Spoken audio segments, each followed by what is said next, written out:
جسم اور ذہن کا گٹھ جوڑ، چونکہ ان دونوں کا ایک دوسرے کے بغیر گزارا نہیں، اس لیے نفس کے یہ دونوں حصے ایک دوسرے کے ساتھ ایک معاہدے میں بندھے ہیں، اور وہ معاہدہ ہے ایک دوسرے کی خاطر جینا اور ایک دوسرے کی ہر حد تک ممکن مدد کرنا۔ انسان کے جسم کو چونکہ صرف اور صرف بھوک اور جنسی پیداوار سے غرض ہے، اس لیے یہی اس کی پہلی اور آخری ڈیمانڈ ہے، جسے ذہن کو ہر صورت پورا کرنا ہے، چاہے اس کے لیے اسے کچھ بھی کرنا پڑے۔ نفس کا تیسرا حصہ یعنی حواس اس ساری صورتحال میں غلاموں کا کردار ادا کرتے ہیں۔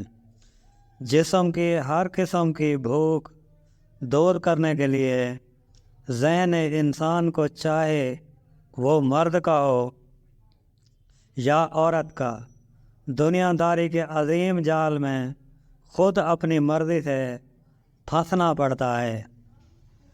یہ خالق کائنات کا منشا ہے کہ انسان کو آزمایا جائے، اس سے فرار ممکن نہیں اور نہ ہی کسی بھی صورت قابل ستائش ہے۔ انسان کے لیے سب سے ضروری کام جسم کو زندہ رکھنا اور اس کی ڈیمانڈ کو ہر وقت پورے کرتا رہنا ہے، کیونکہ جسم کی موت ذہن کی ناکامی ہے۔ اس چکر کو چلائے رکھنے کے لیے جو اس کا بے دریغ استعمال ہوتا ہے، حواس کی مدد سے ذہن ہر وقت ہر طرف سے معلومات اکٹھی کرتا رہتا ہے تاکہ بچاؤ کے زیادہ سے زیادہ طریقوں کا مالک ہو سکے، کیونکہ اسے ہر صورت دنیا میں اپنا وجود قائم رکھنا ہے۔ تمام جانداروں میں صرف انسان ایک ایسی مخلوق ہے جسے موت کا مکمل اور بلند ترین شعور ہے۔ یہ خوب جانتا ہے کہ اسے مر جانا ہے۔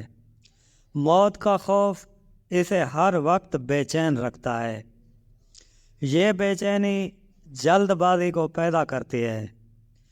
انسان مرنے سے پہلے کچھ کرنا چاہتا ہے، کچھ بھی کرنا چاہتا ہے۔ انسان کی اولین جبلت عدم تحفظ کا احساس ہے۔ یہ ہر سانس کے ساتھ خود کو محفوظ کرنے کی کوششوں میں مصروف ہے۔ نفس کو خدا سے کوئی غرض نہیں ہے، اسے اللہ کے ہاں پلٹنے سے کوئی دلچسپی نہیں ہے۔ یہ خدا سے بھاگتا ہے، بیزار ہے اور خوف کھاتا ہے، کیونکہ یہ دنیا میں رہنے کے لیے بنا ہے۔ اسے اپنے آپ سے ہمیشہ ہمدردی ہے۔ جسم اس کا محکوم ہے اور یہ ایسا صفاق حاکم ہے جسے اپنے محکوم سے بے پناہ ہمدردی ہے، لیکن یہ کسی صورت اسے آزاد کرنے کو تیار نہیں۔ واضح رہے، نفس کے بارے میں جتنی بھی بات یہاں ہو رہی ہے، اس کا ہرگز یہ مطلب نہیں کہ دنیا چھوڑ کر الگ ہو کر بیٹھ جائے۔ اسلام میں کوئی رہبانیت نہیں، اور اللہ رب العزت پاگل شخص کو پسند نہیں کرتا۔ یہ ایک اٹل حقیقت ہے کہ ہمیں اس دنیا میں اس وجود اور اس ذہن کے ساتھ جینا ہے۔ خیالات سے مکمل نجات کبھی ممکن نہیں۔ نفس کی پیچیدگیوں کو مکمل طور پر جان لینے کا دعویٰ صرف اور صرف دماغی خلجان ہی کہلا سکتا ہے۔ اصل راز یہ ہے کہ ذہن کی فطرت ہے کہ جب یہ کسی شے کو جان لیتا ہے تو اس شے کی اہمیت، طاقت اور ہیبت اس کی نظروں میں ہمیشہ کے لیے ختم ہو جاتی ہے۔ نفس کا علم حاصل کر لینے کے بعد ذہن آہستہ آہستہ نفس کی قید سے آزاد ہو جانے کو ممکن سمجھنے لگتا ہے۔ وہ جان لیتا ہے کہ وہ صرف نفس نہیں ہے۔ جیسے جیسے آپ اس میں آگے بڑھتے چلے جائیں گے ویسے ویسے آپ پر آپ کے نفس کے افعال، کمالات، اسرار اور کردار عیاں ہوتے جائیں گے۔ یہ آپ کے ذہن کے لیے نئی معلومات ہیں، یہ نیا ڈیٹا ہے۔ اس سے آگاہ ہو جانے کے بعد، ذہن میں اس کے نصب ہو جانے کے بعد، آپ کی اہمیت آپ کی اپنی نظروں میں تبدیل ہونا شروع ہو جائے گی۔